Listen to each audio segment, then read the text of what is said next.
Welcome in to Get Real with Bubba and Sarah, where we cover everything that humans go through. Family trauma, relationships, self-help advice, and Sarah's book club are just a few things that you'll get here.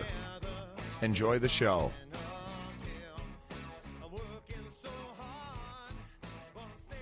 Welcome into a very exciting episode of The Scene. Today it's Get Real with Bubba and Sarah. Hey, Sarah.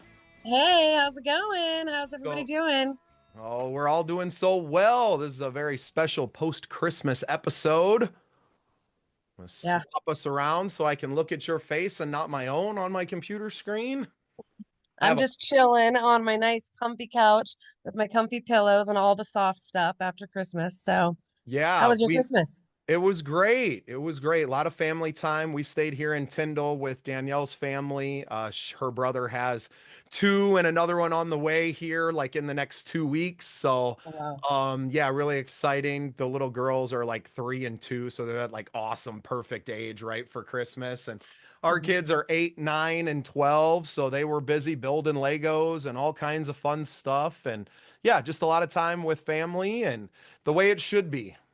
Yeah, yep, same here. Lots of presents and kids, and one of my sons couldn't be here. He's on the other side of the state, so that was sad, my 22-year-old, but we talked a lot and we even talked today. And then my 17-year-old, 15-year-old, and twin 11-year-olds were all here hanging out. They're gone at their dad's right now. And then let's see, my grandbaby, he is 4, about to be 5 tomorrow, and he got a watch phone. So he has called me like 6 times a day, and he calls me Mama Sarah. And I haven't even seen it yet, but it must just be a watch. And he's just like, Mama Sarah, I love you. I miss you. Okay, bye. And he does that That's about six so times a day. fun. Man, Yeah. one of the girls, the youngest of the girls, got a hold of their mom's phone last night and ended up FaceTiming the other grandma. So Okay. all of a sudden she got real excited on the couch and she's kind of, real excited and shaking and she holds up the phone. Oh, and there's grandma. And you're like, how did you do that? Yeah, Did you get technology. lucky? Well, yeah, and we forget that these kids are absorbing so much more than just the words you say and the mannerisms that you do, and they're picking up on all of it, man. So it was so fun to Yeah. spend some time with them and to just be in the love, right? I'm so busy in my life, in my world. I'm out in the public. I'm constantly connecting with people outside of our family. And yeah, it was nice to just kind of be still for 2 or 3 days and to just really absorb all of that love. And yeah, to wake up today ready to get back to work. Yeah, it looks like you have been busy and you're about to be busy tomorrow because I'm going to be seeing you tomorrow night. Tell me about tomorrow night. Well, yeah, we got our big AB's ugly sweater Christmas party benefit, whatever you want to call it, the charity ball. I think we might do, as a yearly thing. This is all just grown out of necessity, right? This family needed help. They had a passion to help other families as well. I already had the date booked. I had the people coming together regardless anyway, so we might as well do the most good. And that's kind of become a mantra of mine this year and for the scene projects, especially is like we're capable of so much more than just having a show and getting together for a good time. We can be, having a good time and raising some serious money to help other families and to help people in need. And yeah, that's what I want to spend the rest of my life doing is exactly that. And we get to go out and kind of test drive this whole theory. Tomorrow is crazy that it's kind of happening. I'll be on the road most of the day, but yeah, I'm really excited. And this is for type 1 diabetes, right? Yeah, and we don't have a name for the foundation yet. Helping Avery is kind of what the de facto name right now. Avery is my friend's 2-year-old. She was diagnosed with type 1 diabetes this earlier this year after, extensive testing and all the stuff they went through and kind of hearing their story and knowing other parents that are in my circle that I'm very close with who have gone through a lot of the same things. It was really important to, yeah, to get behind them, but then also realizing that they also have servants' hearts inside of them. and that they wanted to help other families. It was really important to let's get this first one and kind of show what it looks like. And then from here, we can start to plan more stuff and to get a little bit more investment from the rest of the community. So, yeah, really Well, excited to just help. That's all I want to do. yeah. I'm excited. I got a hotel room up there tomorrow.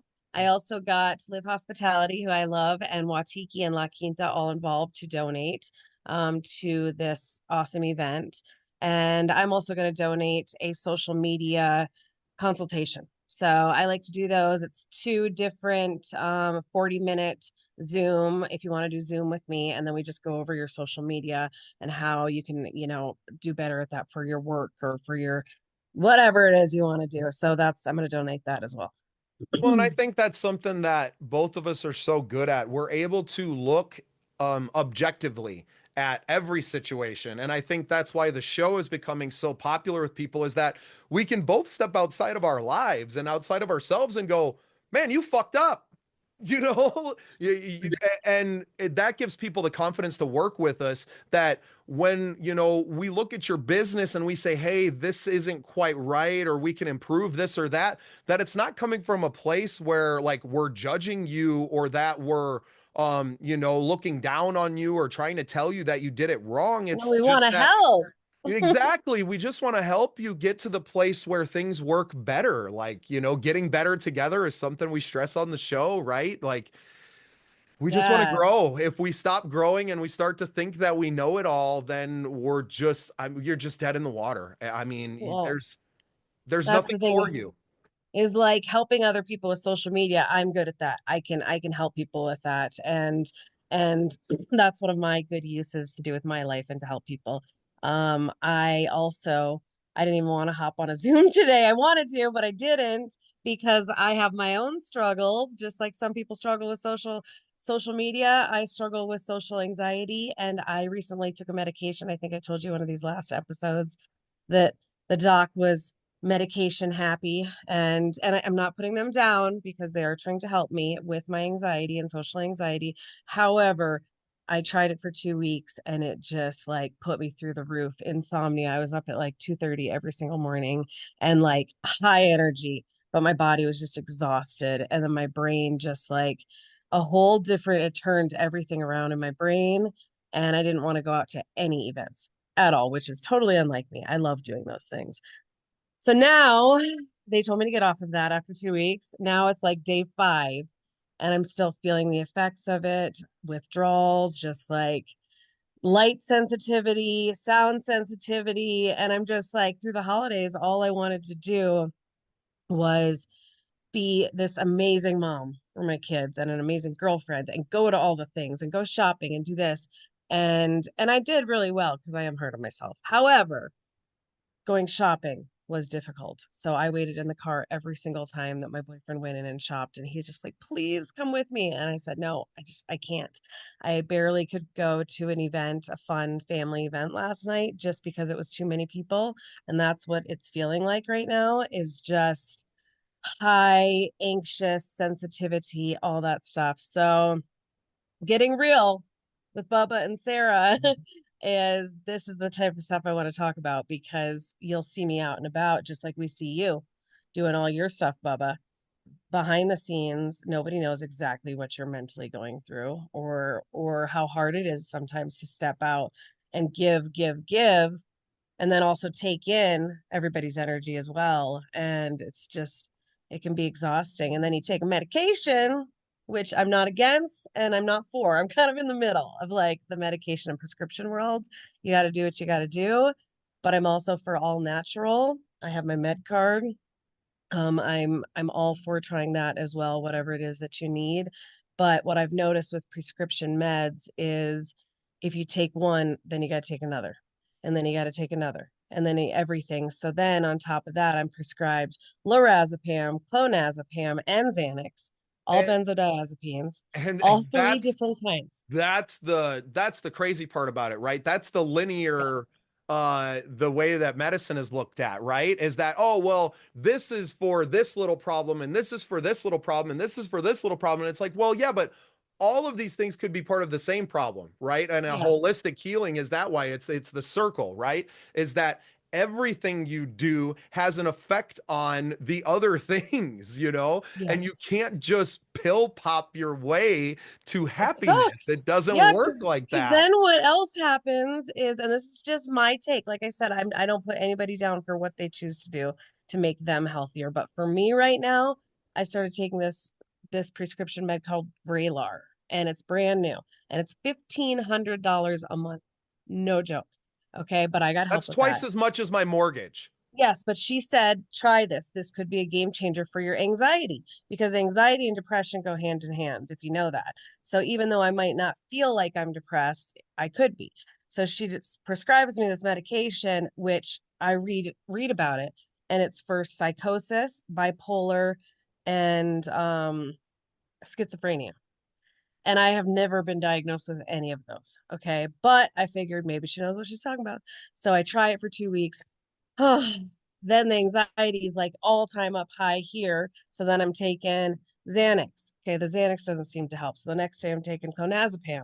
That's not working. The next day I'm taking lorazepam. And then I'm just like, then I'm I taking ibuprofen. I'm not here to talk crap on your doctor, but how much research did she do into this pill before she's I like, don't "Oh, know. take this, it's going to make you feel great."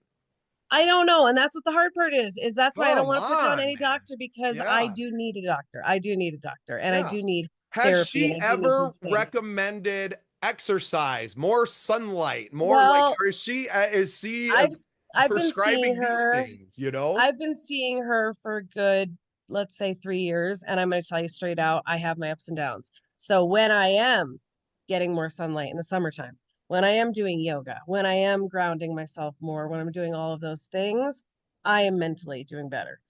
But winter sets in, and then the cold, and then the holidays, family stuff, PTSD, something recently a big PTSD trigger happened for me, which, like I said, we'll talk about here, get into it at some point, but a sexual assault that's really, really bad one. And something triggered that. Somebody reached out to me that I don't know, sent me a message, and said that they saw something 4 years ago that had to do with this sexual assault.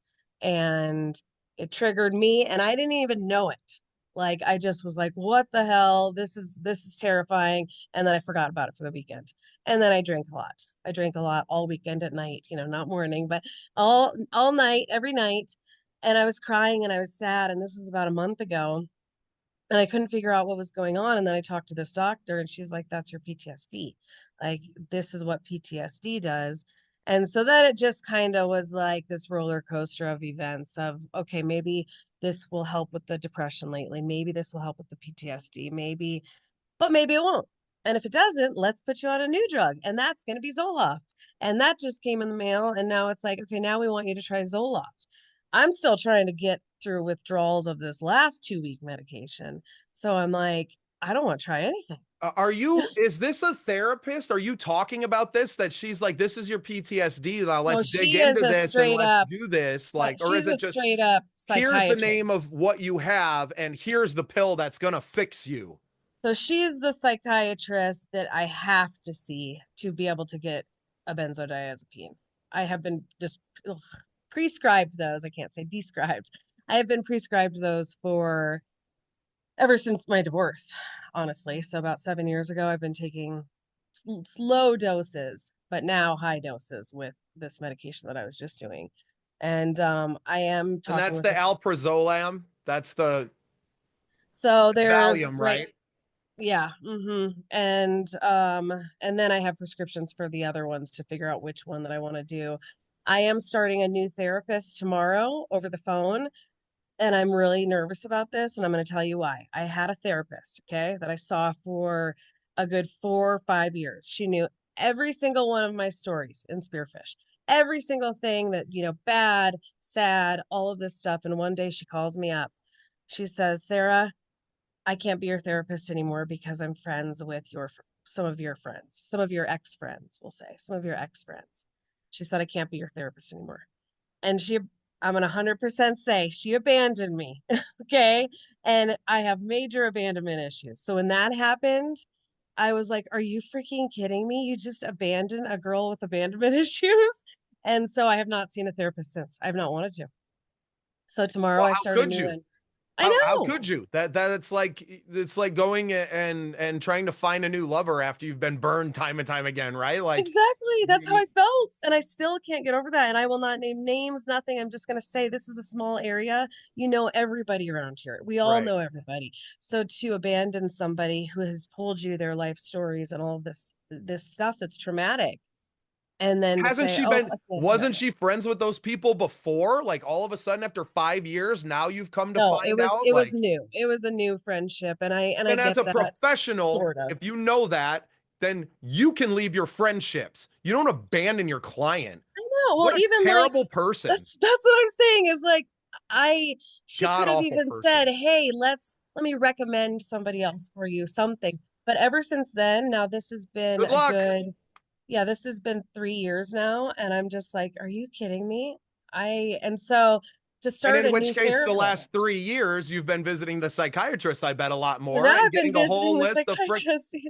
Yes. And so I try to do things as natural as I possibly can. But there's times in my life where you have those triggers that set off the PTSD, OCD. My OCD behaviors have been a lot worse lately, I've noticed. The anxiety, all of that stuff. And so to get through my work, which I love to do my work. I love to be out there with all these people. I still have to function. And I can't have insomnia. I can't have, all this stuff happening.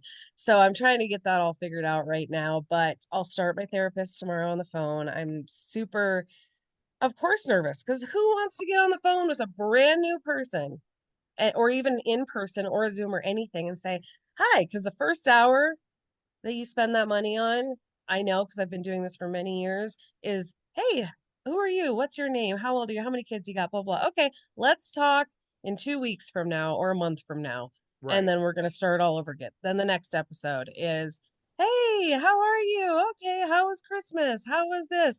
Okay, let's talk about your childhood. And then it's just like, yeah, And here on Get Real, we're like, yeah, we don't really care about all that stuff so much. What are you dealing with right now? What's affecting yeah, you right now? And then if that leads back to that childhood or it leads back to that, we can get there. But there is no one size fits all for therapy. There is no one size fits all. These prescriptions, I just can't stand. I mean, as someone who abused prescription drugs and just about any kind of substance that I could most of my life, none of that ever helped me, right? yeah. Do you walk? Do you walk daily? Do you do any daily Well, exercise? I do. I hadn't been. Let's just say that. So because of my work and my hustle hard motto, I was just work, work, work, work, work, everything. So there wasn't the yoga anymore. There wasn't the exercise happening. There wasn't any the swimming. I love to swim, sauna, all this stuff. And that wasn't happening. And so now the past 2 weeks, yes, I have been exercising from home, doing my own yoga, trying to walk more, trying to get outside more, hike, just, I read. I have this Shakti mat I lay on. I do massages. I do just whatever I can right now. Everything costs money, some of it, Um, so doing as much as I can with all of that, being around I'm my very family. fortunate to have a treadmill in our house. I bought it at a garage sale. It was like 20 bucks, I think I gave the lady. Totally functional. It's not like the greatest model ever, but walking 2 miles a day, that's my me time, right? That 38 or 40 minutes that it is every time because I walk at the same speed. I do the same thing. I stare at the same point on my wall. That's my time, right? And I have to be very diligent about you have to go do this, right? It's nice to have the phone that's like, hey, you lazy piece of shit, you haven't got up today, get moving. It's so critical to what I've been doing. And I have a lot of these kind of, I guess, I don't know, things I've been doing religiously, right? Waking up, burning my sage and burning my, the things on my altar and giving those first 15 minutes in the studio to something else, right? And not that I'm asking for anything at this point. It's just kind of a routine, but I'm almost so afraid to stop doing it because things have been going so well that it's like, well, maybe it is that, and I'm too scared. And I don't want to say that I'm scared, but like if it's been working, why mess with it, right? A Yeah. passage in a book and 15 minutes to just sit there and kind of the process of blowing on the sage to kind of roast it out and to be that fire, that breath, right? Getting on the treadmill and just kind of being in my breathing. I try not to be just on my phone and working at the same time. I always have it with me and close by so that if something strikes, I can get it out. But Yeah. that 40 minutes a day is maybe the most important 40 minutes of my day, no matter what else is going on. And sometimes if I have a busy day and it means I got to wake up at 6 a.m. and just get right on the treadmill before the rest of the day gets going, it's the same. When I go to this weekend, when I'm staying at the hotel and everything, I hope they have a treadmill. Otherwise, I'm going out on the And street. they I got to do. get it in. Right. La And Quinta they did in does. Minneapolis, right? We didn't Yes. stop. Danielle and I worked out every single day that we were up there because it's those things that are keeping me sane because otherwise I get up here, right? Well, I get that's stuck up here exactly and like I'm done. I'm I'm cooked. listening to you and it's routine. And that is the thing is I think that I have to have routine as well. And I've not been doing the best at my routine for myself. So my self-care, I'm trying to do it all. I mean, you got to think I got 5 kids. I got a grandbaby. I've got my own business. I've got just I can't, new boyfriend. Well, not new, but in the last 3 years that I'm trying to, figure out life with, and 2 dogs, and just all of these things, podcasts to a show on Instagram, Black Hills Hustle that I do. So I'm trying to do all those things, but I'm forgetting the exact routine that I need to do to take care of myself. And one of them is cold plunging, the sauna, swimming. I love to swim laps, all that stuff. But if anybody knows anxious and panic disorder, if you have a panic attack at a place, you don't want to go back to that place or you don't want to go do that thing again for a while.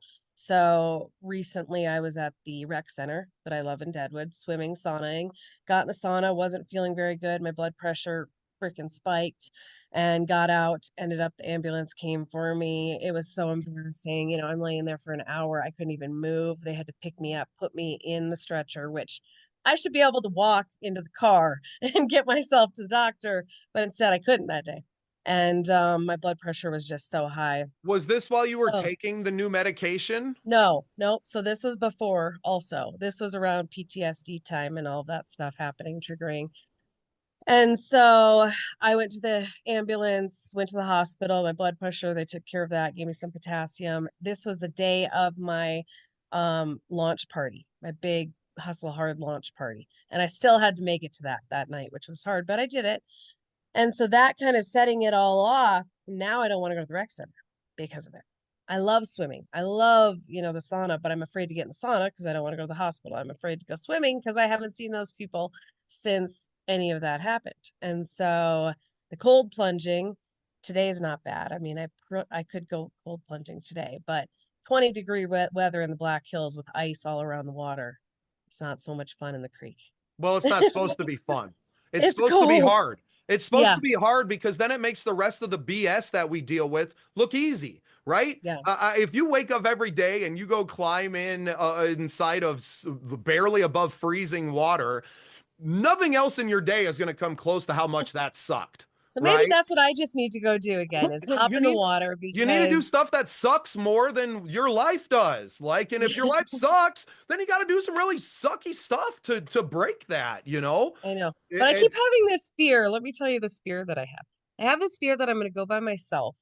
I'm going to get in the water and I'm going to drown. And people are going to find me in Sarah's Creek spot dead and naked. No, no, I don't know. But so in the winter, I'm a little bit scared to go by myself. So I need a cold plunging friend. And around here, not everybody wants to go cold plunging. it's Believe not me, I just have around there. kids. It's not anywhere. People don't do No, that, right? Like people like us especially that in a creek. listen to Yeah, people that listen to really successful people. That's not most people, right? Like we listen to the podcasts I'm consuming and the people that I'm associated with are very successful people. Um, Most people you're connected with are not that. They don't yeah. have And I'm routines. listening to self-help books every day, all day. And it's get out there, yoga, cold plunge, this, that. And I know those things help. It's just once you kind of get in a funk, though, and you get out of the routine, it is You ever so just hard to turn do the the same cold thing. shower on? You just turn the shower on cold and use that as That one's a harder for me. I don't know why that's yeah, harder because for it's too me, a easy to get cold out. shower. Yeah, it is. It's Too like easy to shut off I the water. I Fuck would this. way It's rather hard. get in the creek, way rather get in the freezing cold freaking creek than turn on a cold shower. And I don't know what it is. I take a bath every single day. What I'll do with my bathtub, I just got out of there, is I'll do hot water, but then I do cold. And I like to make it like trinkle really cold, freezing cold, and then kind of use meditation to stare at that little trickle of water coming down and feeling it hit the hot water. So I'm doing lots of these meditation things and stuff. It's just that I might just be a little bit more fucked up than a lot of people. And I don't think people realize that with all the I don't things. want you to take this the wrong way, but you definitely are, right? Yes, Most people yes, and as am I. It's no shot at yeah, you. It's why we have this show, right? You yeah. know, it's Hmm. but that's the most inspiring thing, right, Sarah? Is that like Yeah. us talking about all the shit that we've been through? Most people are going to listen to it and be like, "Holy fuck, I need to quit complaining about my life. Maybe I got it pretty good." You know, Well, maybe it's not so bad. that's the thing is I went to this thing called Awakening of Love. And I love this. Okay, it's also called the Path of Love. And it was a 3-day treatment. And I don't even know how to explain it. It was treatment on steroids. It was amazing. But people listened to my stories that I felt like opening up and sharing, and I listened to people's stories that they felt like opening up and sharing. And there were some people in the room, and I love these people. So if they're listening to this, um, I just want them to know that everybody's story is terrifying or traumatic to them. It doesn't matter what it is, it's what they've been through, okay? But you hear one person's story that, you're listening and they're crying and they're sad and they're like, "Oh my gosh, my childhood was boring." Maybe that's what it was. Their childhood was so boring. And then he got me and I'm bawling about this and bawling about that and people are looking at me like, "Oh my God. Oh my God." Like I had no idea. I would have never guessed any of that stuff has happened to you or you've been through any of that. And, but then I try to explain that to them. It doesn't mean my story is worse than anybody's. It's just that it's pretty traumatic Well, stuff. and it gives them perspective on their own lives, right? Like that's why I love this show. That's why I love podcasting in general. I just wrote it in the book that I'm working on, Sarah. I started writing a book over this break, and to get all of this out into the world, this is how we heal. I'm trying to teach people how to just have conversations and have community with of one friend. Literally, you just talking and sharing your experience with one friend, like we're doing now, and then to share that with the world, it's incredibly brave, right? It's incredibly hard. It's not easy to just put your whole life out there, especially when you're from or you live in a small town. I come from a place where I just don't give a fuck. I don't care. I don't see most of these people anyway. And even when I was there, they weren't paying that much attention to me in the first place. So what do I care? What do I Yeah. care? Here's my dirty laundry. If it helps you heal or it helps one person heal out there, that's better than keeping it inside of myself. Now, if we can start to teach the whole world how to do that, Sarah, the whole world is going to heal so much faster. And that's kind of the basis of the book. And I don't know if I would have gotten to that place without us starting this podcast where I could just freely share and be angry and help you when you're crying and to be calmed down by you when I'm going off the freaking rails, right? Like this is community, this is human experience, this is what it is, right? This is how you get real and this is how we get better together. Well, that's what I want. It took me a lot of time thinking about this because of the marketing influencer that I am or social media person that I am, because you have some people that say, "Oh, that could ruin you." You talk about your life and talk about, who you are really, that could ruin you. Or, I don't think that's a good idea. Or you could piss people off, after that one episode with my mother, talking about my mom was very upset by that, and she did reach out. And I explained to her, I said, "Mom, this doesn't mean that it's 100% real. It's real from me. That's what I remember. That's what I went through. But it doesn't mean, you have your story, I have my story, and I do care about you. And I'm sorry that it hurt your feelings, but I have to be real with myself and what I've been through in my life because that's how I am going to get better. And I want the teenagers, the kids, the people that follow me, because there are teens that follow me. There are, all this stuff. to look at life as it being real. Like, hey, I'm not getting the Botox. I'm not getting the, I barely have any makeup on at all whatsoever. I want to be that way. I want to be the person that has anxiety. I don't want to be that person, but I want to explain that I do have it. And so when I walk into a room and it's a huge event, and I might look stuck up and I might look upset and I might look like I don't want to be there, or I take off really fast. What they don't realize internally is that I'm actually struggling really, really hard inside with just picking up a conversation with somebody. I can walk into a room with a microphone and I can sing, I can talk, I can host something, I can be the star.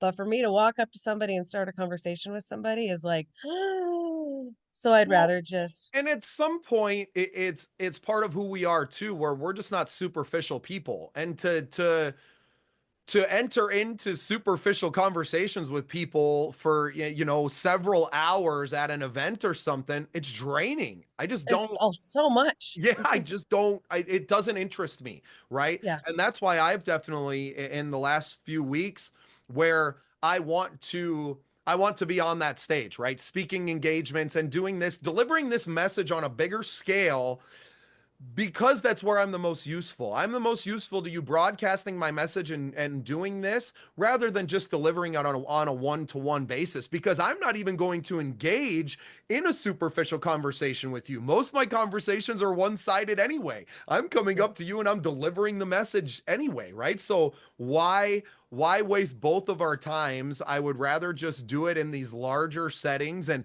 seeing that in real life, going to this business summit a few weeks ago where I was like, just give me his script.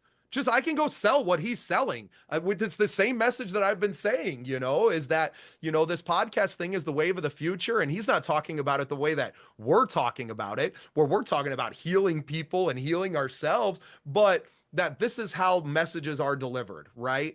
And Yeah. I can deliver that message a lot better just between me and you and then broadcasting that to the world than to try and have 37 superficial conversations at a chamber mixer Yeah. or something, right? That's the thing, is the mixers are hard because you walk up to each person and you say, "Hi, how are you? What's your name? What do you do?" And those are the conversations I can't stand. I want, and this is one thing about me. I can walk up to the anybody on the street, a homeless person, the richest person in the world on the street, if they just happen to be sitting there. Let's say they're sitting there and they're smoking a cigarette, or they're just sitting there. I can sit down and talk for hours with that person one on one and create like this meaningful relationship. Um, but walking around from person to person in a room and saying, how are you? Who are you? Blah blah blah. That I do not like that at all. So that's why me and you, we could talk for hours and hours and hours and hours and hours and probably never shut up, just because this is the type of conversations I like to have with people. Real stuff of Deep, like, hey, how was your day? meaningful. Yeah. And for my friend, when I say, how was your day through text, and they say, actually, today was shitty, that's the stuff I want to hear rather than, oh, I'm good. Everything's good. How are you? It's the same with you today. We talked about having a podcast. Then I lied to you. And I said something came up. I sent you a text. I said something came up. It can't happen today. And you straight out said, I just hope everything's okay. And right when you said that, that was meaningful to me, because then I said, okay, should I tell him the truth and just say, hey, I'm actually struggling mentally with the way I feel right now. I don't feel good. And so I don't want to be on camera. I don't know what to say. And you're just like, let's do this because this is get real. We're going to get real. Let's just get real that some days I'm laying on the couch. I don't want to get up. You don't feel, you just don't feel good some days. And then other days you feel friggin' amazing. And when I'm working, I feel amazing. I will say that. That's one thing about me, is people are like, well, if you can't do this, how are you going to walk into a room with a microphone and be the center of attention? And I'm like, it's not the same. It's It's a like when different you're hat. working, yeah, when you're working, you put on your mask and I can hide behind a phone and then I'm free. Like if I can just be in charge of that and in control of that and videotape people, camera people, do this, and that, then I'm good to go. But when it turns around into something else, then it's not so easy anymore. So like for me to I went to an event the other night about this was during the medication, so about a week ago. And I did it for fun, so I was not getting paid or anything like that. And sitting at the event, the dinner was very difficult for me, very, very difficult, just sitting at a table. And because it was that one-on-one talk again with people that's just kind of, I hate to say meaningless, but it is. And the first thing I did is I looked at the person in charge and I said, "Can I start videotaping now?" Because then I knew that was going to put take me out of my head and put me right into work mode. And he said, "No, let's wait a little bit. We'll do it after a little while." And I said, "Okay." And then I went, I can, I haven't even told anybody this, okay, besides my boyfriend. But I said, okay, I got to go to the bathroom. And I went downstairs and I told myself, I can't be there anymore. I just can't. And so I called my boyfriend on the phone and I said, tell him I'm not feeling well and that we need to go. And he said, all right. And so he came downstairs and we left. And I was so sad in the car, so freaking sad that I couldn't even just sit through a dinner. But that's the difference is like if I was working and I had instantly said, okay, I'm going to start taping and videotaping now, everything would have been different. It would have been a whole different story. It's Well, just and in weird, isn't some ways, the phone and whatever it is, your craft is it's it? A it's a self-defense weapon. Well, mechanism. exactly. It's a Yeah. weapon that we Mhm. yield, right? That we're able to say, well, no, no, no, I can put myself up here and I can separate myself from everyone else and I can desensitize Oh, all I have to do myself is this. from the Yes. situation. Right, And then right. I feel good. And then I'm just in charge. And I'm like, and that's why people are like, oh, you're obsessed with taking photos and videos, which I've done my whole life. Okay. But I think that's the thing, is it was something to hide behind so that I didn't have to deal with my own self. I'm dealing with other people. Instead, I'm interviewing you. I can interview you any day. And we talk about this on the news, me and Eric Gardner, because I'm on the news once a month with him. And sometimes I turn the tables around on him. And that's when I shine the most, is when I'm the person interviewing. And rather than when he's interviewing me, I'm like, ah. So I don't know. We have our talents, and my talents are being in control. I need to be in control of a situation. I'm good at interviewing. I'm good at getting the conversation going when it comes to work stuff, things like that. But when we turn all that around, I need major help and I need a therapist. Okay. Well, you're getting cheap therapy here, and I hope that Yeah. I know that this show is going to help so many people, Sarah. I knew it the first time that we talked on my show and we just got into things. I think you're a natural podcast host. I think you have a bright future as a host on the Scene projects and your several shows that you'll probably end up doing in the future. Because it will allow you to protect yourself, but it's also going to allow you to help other people heal while you're protecting yourself and while you're growing and while you're doing all those things. It's there's nothing wrong with being guarded either, right? Like we don't have to be that raw, um, you know, all the time, right? You don't have to be out there and let the whole world affect you like that all the time either. It's not doing you any good and it's not doing anyone else any good to just push through because you think you need to, right? Like at But guess some what? point, That's just where pushing mental health through is comes in, though. That's where the mental health comes in, is that's my negative mental health, is in my mind. I feel, and this is from childhood, that I have to impress. I have to, do the best at everything. And I see even a couple of my children feeling that way now. Probably because they've seen me try to succeed everything. And so if I'm not getting that pat on the back saying, "Oh my gosh, you did so good at this," or "I love what you're doing for the world. I love what you're doing for the community," and I'm feeling terrible and I'm feeling like I'm not doing anything and I'm not good enough. And it's something that's where the therapist needs to come in and help me because I am doing a lot of amazing things, I'm getting up right. every single day and Exactly. my house is gorgeous right now. I'm looking around and like everything, there's plants everywhere, the outdoors that I've brought inside, my children are healthy and happy. My grandbaby's calling me 6 times a day. I'm pulling off all this work. I'm sponsoring people. I'm donating things. I'm doing, trying to make it as many events that I can possibly do. However, it's exhausting some days. Yeah.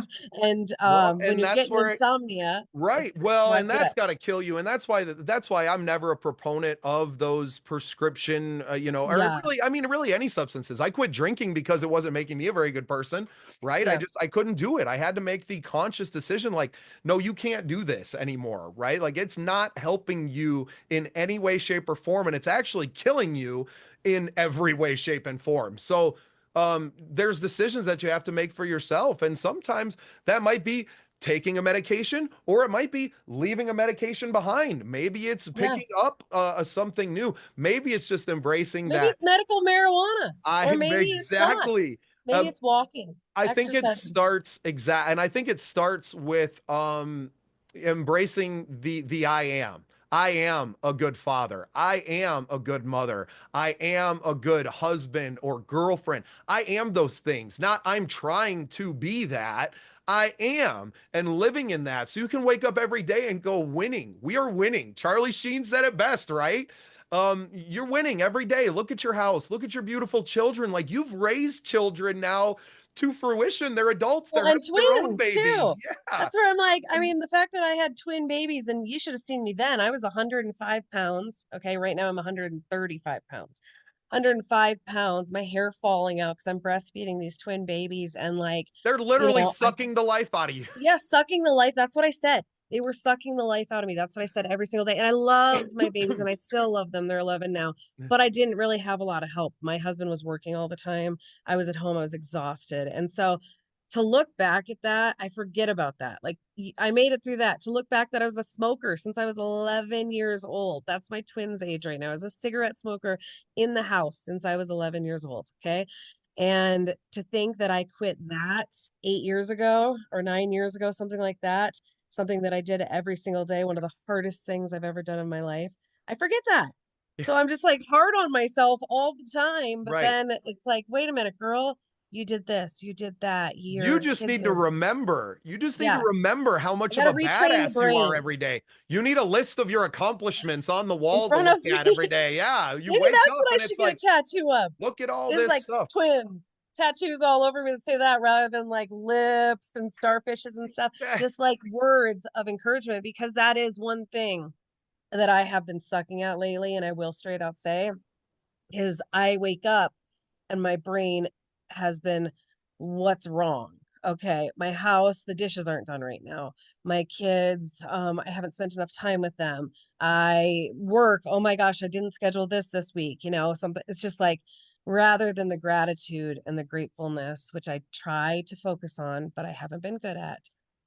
It's been a lot more of that negative mindset. And And my mother-in-law deals with this, right? My mother-in-law mhm, is an amazing freaking woman. She put in 19, almost 20 years at the prison as a correctional officer. She was a corporal in charge of an entire unit, right? Like she raised an wow. amazing family. She paid off her house. She paid off all of her stuff. She owns it all, right? And now that she's retired and, it's all about the family and everything, but she always tells herself that it's not good enough. She's telling herself that everything's not good enough. And I'm so sad because everybody's mad at me and everybody's this. And I'm like, I don't know externally where that's coming from because Yeah. Danielle and I don't ever talk to you and never try to make you feel that way. I don't know what your other kids are saying or doing to you to make you feel that way, but you had 15 people in your house all day. Everyone's fed, everyone's happy, everyone's having a great time except you. Well, caretakers. I mean, that's maybe the thing Right. is the caretakers, because I'm a caretaker as well. And the fact that you said that she, for the pen, right? She was working at the pen, Yep. all this stuff. She was obviously caretaking there and caretaking still. The caretakers give, give, give, give, give, give, give, and then sometimes don't receive maybe as much, or maybe they need more. They need more than what Well, they're receiving. and what she's bad at, which I'm sure you're bad at too, is asking for help. Asking for help when Yeah. she doesn't have it. And this year was a lot different. I will give everyone credit that she said, I'm not cooking a big dinner and whatever. And we're all like, cool, we got food. You know what I mean? We can cook, we I can know do it's this. actually And we would have awesome. always done that. We would have always done that. But it's just so, oh, I'm going to do everything. And like just freaking Yes. out and being a ball of energy running around. Like nobody even wants that from you. Nobody's asking for this. Nobody's demanding this of you. Like, but also, None of us know how to do it because you've never shared with us how to do this thing or that thing. You've always just shooed us out of the way and said, well, I'll Mhm. just do it then. And then you're going to walk on and you're going to be bitter about it because you can't sit down and enjoy it because you decided. You are deciding to do it all. You're not asking Yeah. for help. You're just taking control and you're, well, I'm just going to do How many everything. kids does she Okay. have? Then you can be pissed off. She has 3 kids. And then See, I obviously mean, and we're all three kids married is a and lot. kids. And yeah, That's the thing, man. is 3 kids is a lot. 5 kids is a lot, but 3 kids is a lot. And I say Right. if you can have three, you can have 10. But that's the thing, is the same thing happened with me exactly the same way on Christmas Eve. I had meatloaf, mashed potatoes, all this stuff planned, every single thing, veggies, ranch, all this stuff that I was going to pull out. And I was tired because I was going through all of this mental stuff. And so I finally just looked at my boyfriend and I said, "Can we just order pizza tonight?" And he said, "Sure."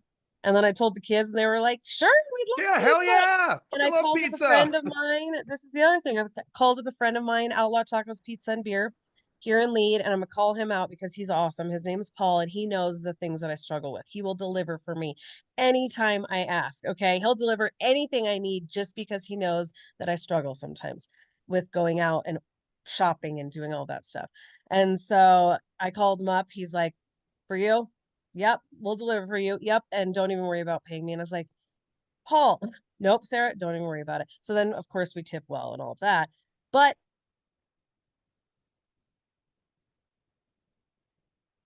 I totally get mind have to perform to be this good mother, this good person, all this stuff. And not everybody's really expecting that. But in your mind, you think they are. Right. And so maybe Right. they do want a pizza. Maybe they're okay with the house being a mess. Maybe they're okay And with mom not getting ex- out of pajamas for the day. exactly, right? Where it's like you're putting all of this pressure on yourself internally because that's the way her mom did it, right? And I didn't know her mother. Her mother had passed away before her and, Danielle and I got together, and I don't know her mom, but that was very much who her mom was, right? And it's Yeah. like, Cindy, you're not your mom. Right? Like you don't have to just pick up this cross and carry it now because your mom did.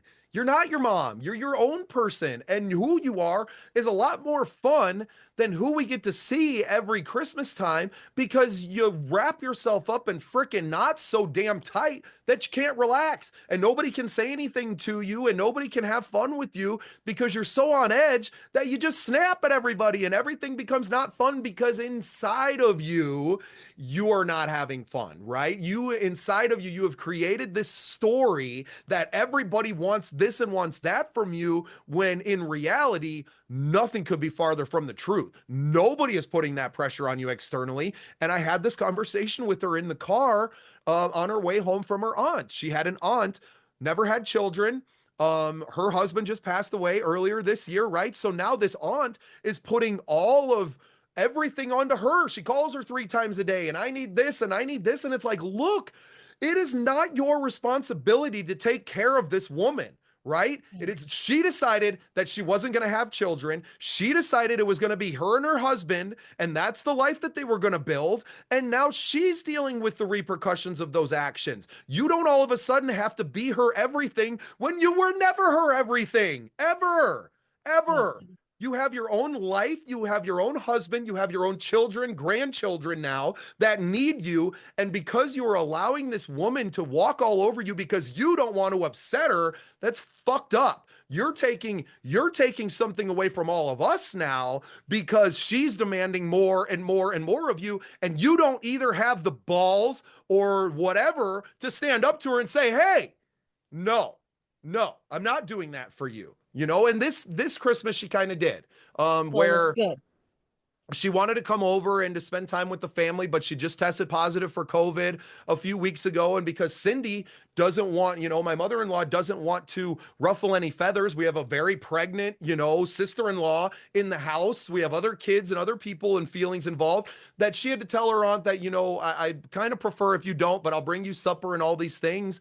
And like, if your aunt can't understand that, and she can't get out of herself and not be mad at you because of it, like, that's not on you. You're protecting your own family. You're protecting all these other people. And you can't be worried about how this one person reacts internally because their feelings are their own. You can't control that. You can't control any of these people.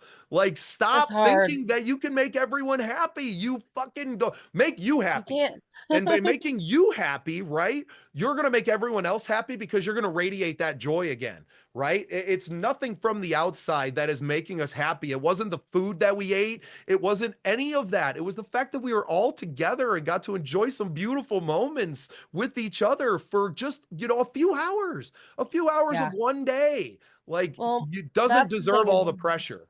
you get, yeah, all there's so much pressure, there's so much crazy shit that happens, all of that. But then there's some really, really good stuff. And um for instance, I'm just trying to think of, we got an art set over here for Christmas from my boyfriend for our whole family. And we all just kind of sat down and started coloring, and that was Christmas Eve. And then I got out oil pastels, which I've never used before, ever. And my grandma was a big artist. And so I grab out these oil pastels and I'm like, hmm. And I pull up a picture on my phone of this bird and I start drawing. And it came out beautiful. And I was just like, oh my gosh, I am an artist. Maybe. But yeah, so like moments like that, I was so proud of that thing. I gave it to my daughter as a gift. I wrote a little love note for her on there because she always does that for me. And little things like that, like having pizza, drawing together. Um, I don't know. So it was a great holiday time, just like I'm sure you had a great holiday time with all the kids and all the people and the pregnant aunt and or pregnant Sister-in-law, yeah. sister-in-law, yeah, and all of those things. And so it all comes around in a full circle. And when I start feeling the times where I felt on edge over the holiday season and for the past 2 weeks, I hate to say it, but I have been counteracting it with alcohol because yes, you are on edge. And the only way to get yourself off of that edge right now and to get myself to these, family events or these Christmas even is to open up a bottle of wine, and it helped so much, thank God. Because you got to do what you got to do right Well, and now. I'm not going to pretend to be some kind of saint, right? Like, I got to get Yeah. stoned before I go over there. I got to get fucking stoned to the bone before I go over there because otherwise I'm going to be that kind of raw, emotional person that Yeah. I am here before you. Like, this is me before weed and jazzed up on coffee and shit. I can't go over there like this, just spouting off whatever comes to my mind and trying to tell her, like, that doesn't work there. But I Yeah. can get stoned and just, nah, man, it's all good. I love you all. My first thing to do when I go over to her house is they have like 100-pound golden lab, right? Me and the dog go outside because I'm so excited to see you, you know? Yeah. So we go outside and throw the frisbee for 20 minutes and I let that energy kind of calm and it calms the dog down a little bit, but it brings me to center it and knowing that I'm not here necessarily to be the same Bubba that I am at home in my studio or that I am when I go out and I'm working and doing all of those things. I'm Yes. Uncle Bubba while I'm there, right? Or I'm the son-in-law that drove, his father-in-law to his mom's house to deliver food, right? And then took my mother-in-law to her aunt, her last living relative, right? That's not her brothers and stuff. Like her Yeah. last living elder, we got to go over and feed her. And I know she's upset that she wasn't allowed over there or whatever. But you can't control if that person's upset or not. Like, and that's something that I'm coming to grips with, and she was obviously she's like, well, you gotta be, he's still your dad, to convincing me that like I gotta go back to some family that hurt me. And I was like, no, I don't. No, you are my family. I would much rather give my time and attention to you and to your family and engaging in this and being real than to go back to some superficial life that I had before, right? Some Yeah. superficial family that was only a family by name only. Like, Yeah. you have accepted me. You've accepted me as the person that I am. And you don't come after me telling me all the things that you hate about me and that I've done to you and all these things. You're throwing that in my face. You're accepting me as I am because that's what family is about. And now that I've kind of had that moment with her, it's allowing me to let go of some of that anger, right? To sever that tie completely. And it's okay to feel okay with it, right? I think the reason I get so angry when we bring up Jim and Tina is because I felt like I had to still be with them, right? Like I felt like I Yeah. still had to let them be part of my life, and now I know that I don't, right? And now I know in my heart that I don't. I've severed that connection. You don't get to hurt me anymore, but you also don't get any of my free love energy either. You're not going to get Yeah. any of that. And you're not going to get it from my kids. And I really don't care. Well, they're your grandkids. And I don't care what you think about that. I don't care what anyone else thinks about that, really. It's my See, life. and yep, you They're get so my angry. This children. is so funny. And then this is where I come back in. I Right. could like Well, see you getting all worked and up. And I'm today, like, but it's different now. It's different. uh-huh. I'm still getting energized by it, but it's a different. I'm not so like just blind rage, right? Which is where I was even 2 weeks ago. Even that's where I was last night. And then in talking with her, even and kind of talking about her situation, I'm healing myself. And that's where I know like this show and these conversations that you and I have are so important because we're just two humans expressing our experiences to each other. That's all it is. And in that, people are going to grab little pieces and have everyone live the same experience. No, that's what makes it beautiful. It's relating. It's being able to go, hey, he went through, that's kind of like what I went through with this. And that's what we do very well with each other. We relate. And that's why we can Yeah. talk to any single person on the planet for hours and hours and to get into these deep, meaningful conversations rather than a superficial, oh, how about the weather today kind of thing. Like, I don't Yes, do I don't those want to do that with conversations. people. And I think if No. people know me, they'll see that with me. I want to know the real them, what they're going through. I don't always want to talk about myself. I don't want to talk about, this, and that. I don't want to be the one just talking about work, work, work. Oh yeah, work, work, work. No, I want to talk about some real shit. And I want to end this before we get off. I don't know why this came to my head, but when I see you get upset, and I kind of pull you back in, that's because of my childhood and I don't deal well with stuff like that, but that's okay. But the reason I'm saying that is because when I went to this Awakening of Love retreat, and I was expressing some very hard things, and I'm crying, and the guy in charge looked at me and he said, "Sarah, you need to let out that anger. You have so much anger inside of you, and you got to figure out a way to let it out." And I was like, I don't know how. I don't know how to yell. I don't know how to do any of that stuff. And he said, "What will make you happy right now that will let off stress?" And I was just like, "Run through the forest next to the creek screaming." And he said, "Okay." And he said, "Everybody, get up. We're all going to run next to that creek with Sarah. And we're going to do what's going to make Sarah happy right now to let off her anger." And I got to lead it through the forest. And it was just like, screaming at the top of my lungs. Oh, and barefoot running next to the creek. And everybody followed me. And we turned around and we all hugged together. And that's the thing is like some people need to scream in a pillow, some people need to yell, some people need to throw things and break things, and some people just need to run through the forest and barefoot.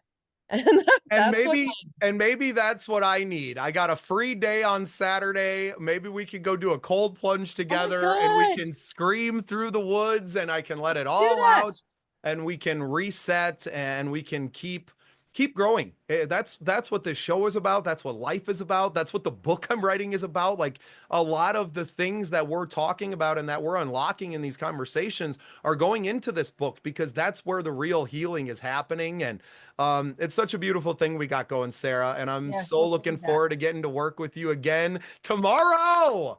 Yes, I'll see you tomorrow, 6 o'clock, right? Sure, That's when it whenever you want to starts. get Well, there. when Yep. does it start? Six So o'clock. I'll be there. Who knows when I'll roll Well in? before But that. I'll also Yep. see you at La Quinta. We'll keep in touch, and I am probably going to Watiki it up. Yeah, So if I you love guys it. want to Watiki it up at some point, whether it's in the morning, you and your wife, whatever, and then on Saturday, yes, if you can make it to lead, I'll take you to my special spot. We'll cold plunge and run through the woods barefoot for a I minute. love it. I love Okay. it.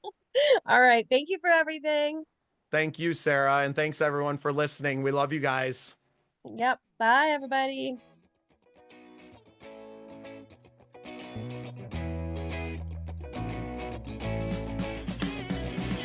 Thanks for listening. Remember to follow the Scene Projects on all your social media channels and get even more content at thesceneprojects.com.